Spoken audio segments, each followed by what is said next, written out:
first doses of the COVID-19 vaccine will be administered tomorrow, but a health official has warned many people over 80 may have to wait until the new year for the jab. The chief executive of NHS Providers Chris Hopson said people over 80 should not get anxious if they are not contacted in December about receiving the vaccine.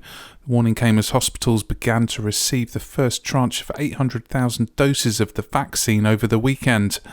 There will be challenges over vaccinating care home residents despite them being at the top of the priority list, but Mr Hopson said this would begin in around a week's time and would be led by primary care networks. Boris Johnson and European Commission President Ursula von der Leyen will assess this evening whether a post-Brexit trade deal can be salvaged following a weekend of tense negotiations. It will be the second call between the pair in little over 48 hours and will come after their top negotiators have reconvened for talks in Brussels this morning.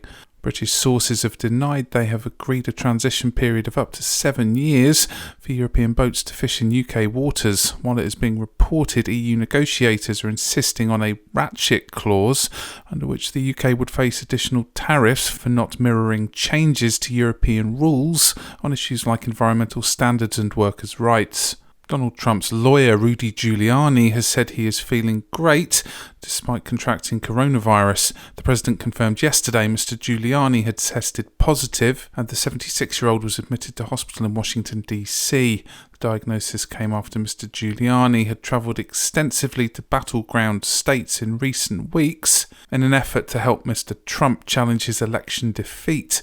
This morning, the former mayor of New York has tweeted thanking people for their kind wishes and added that he is recovering quickly. Snowball fights and sledging could be at risk because snow that settles on the ground in the winter may disappear for much of the UK by the end of the century, the Met Office has warned. Detailed projections suggest the traditional childhood favourite games could be lost if global greenhouse emissions are not reduced. The Met Office research will feature on a BBC Panorama programme tonight and suggest that most of the south of England may not see days with freezing or sub-zero temperatures by the 2040s due to climate change.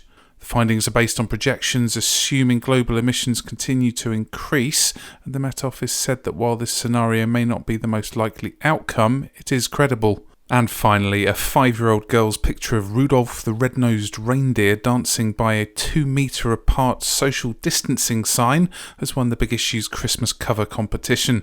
The joyful mask-wearing reindeer was drawn by Evelyn Weston from North Yorkshire and was chosen from hundreds of entries for the magazine's annual children's competition. Evelyn's mum Jackie said the youngster was very happy her picture is going to help homeless people at Christmas.